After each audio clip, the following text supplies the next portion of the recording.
Hello again, everybody. Um, yeah, a little story tonight.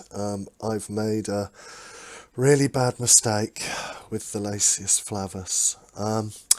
Unfortunately, I didn't film any of the actual mistake because I was too busy taking action. So I'll have to tell you the story of what has happened.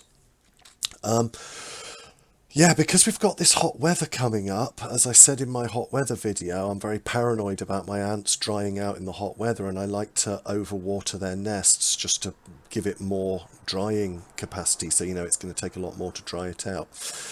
And on Monday night, I watered the Flavus, overwatered them. What I didn't realise was that the sponge has completely gone. It was gone totally. When I got it out, which you'll see I'll tell you about in a minute. It's just like a bit of wet, soggy tissue. It's flat, soggy gunk. It sat at the bottom. So what that meant was there was effectively no sponge in there, and the overwatering that I did just all leaked into the chamber. And I didn't realise. And I looked at them on Tuesday night, and the whole inside of the nest, this is 24 hours later, the whole inside of the nest was half a centimetre deep in water. All the ants were underwater, all the brood was underwater. The queen was just sticking up above the water, and basically the whole colony looked dead. So I immediately disconnected the nest, went and grabbed my Allen key, took the nest apart, and what you're looking at here is I then placed the nest, once it was separated into its separate acrylic sections, into the outworld.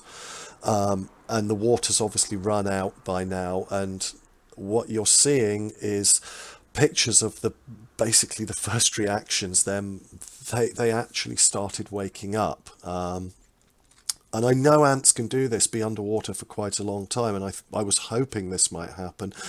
This is just looking round. You can see there's bits and pieces of them all over the place in there. There's workers and brood all over on different parts of the separated out nest. It really was total chaos. So, yeah, I just put them in there and just left it to see what would happen. This is about an hour later, and they were starting actually at this point to, it was looking a lot more promising, and I was thinking, fingers crossed here, it might not be terrible, because a lot of them seem to be okay. So there's nothing you can do in this situation. I mean, the Queen was okay, so that was a big relief to see that the Queen was moving, and she looked absolutely fine. And like I said, in the flood, she wasn't actually under the water like the workers. Um, and obviously, I've got a Queen and I've got workers, so there's hope yet. So this was making me feel a little better. But as you can see from these pictures, it was chaos, carnage, and I thought, well, let's just leave them and just let them do whatever. Now, that new nest was connected still, and about 13 of them had been living in that new nest for a little while, so I was sort of hopeful. This is the board, then, the base of their nest about 2 hours later, and you can see quite a lot of them have moved, gone somewhere, but there's still brood left here. Some of it looks in terrible condition. I expect some of it's died and drowned, and there's probably no hope for a lot of this brood, or that's what I thought at the time. And I was still at this point really, really, really despondent. I was thinking, oh my goodness, what have I done to my Flavus colony? Um, this is much later on in the evening, so this is Tuesday evening, and it was one worker, one solitary worker was doing all the work. Everyone else, all the other ants were just wandering around, but this one worker kept coming back, picking up brood and carting it off somewhere. So this was really promising. So I thought, okay, so they've decided on somewhere to live, and at least one worker is relocating the brood. So, they're going to relocate brood if it's alive, fingers crossed, I hope. So she's only going to be taking up stuff which is savable. And she did. She kept coming back over and over and over, and carting off bits of brood. to somewhere, and I started to try and follow her to work out where she was going, and it's the connector that used to connect into the nest, the sawtooth connector, that then allowed you to put a pipe on, then moving into this connector. And it's just a very narrow tube. It had some sand in it, which they'd dragged in there to make the entrance to the nest smaller. And obviously the sand had got soaking wet by the flood. So at least there was wet sand in the connector. But I knew, boiling hot weather that we're having at the moment, that this is going to dry out probably on Wednesday today. I thought, well, they're never going to be able to stay in that connector, surely. I mean, what's going to happen now? And I kept looking as well, and the 13 that were inside the new nest at this point didn't seem to come out or anything, and hadn't sort of met up with this disaster of the colony. But yeah, there you can see down the connector, you can see the queen's head there looking in, so they've all crawled inside there. The brood that they picked up has gone in there. But anyway, this is when I got home from work today, so Wednesday evening. They've all moved in, thank goodness, to the new nest.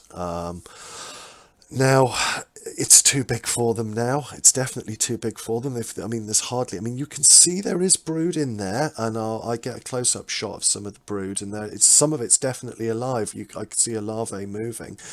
I counted them, and I think there's about 60 workers now.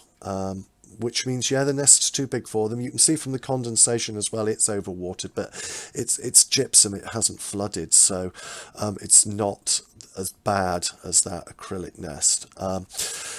They're all in there. Every living Lasius is in there. Like I said, there's 60 of them, so it doesn't look too bad. Thank goodness. I mean, I'm a lot more relieved today than I was last night. I went to bed last night and I was very distraught about this situation. I thought, you know, if I killed my colony, what am I going to do? What's going to happen? But looking at it today with them all in there, and I know it's too big, but as you can see, they've all spaced out quite a lot. So they're not like frightened of the big space. If they were, they'd all be huddled up one corner. So I think they'll be all right. I hope they'll be all right. It's just going to be a waiting game now. It's just going to be see what happens. I mean, here you can see, like I said, the brood, and one of these larvae is actually wiggling. You can see a larvae moving there, so I know that there's a live brood. I had an accident with them last year as well, which was what upset their growth last year, and now I've done the same this year. You can see I'm just going around. You can see there are dead ones in there, plenty of dead ones that they've taken into the nest, but I don't know whether they were alive when they took them in and they've died since, so it might not all be over yet, or whether or not they were already dead and they just carted them in there hoping that they could revive them or something.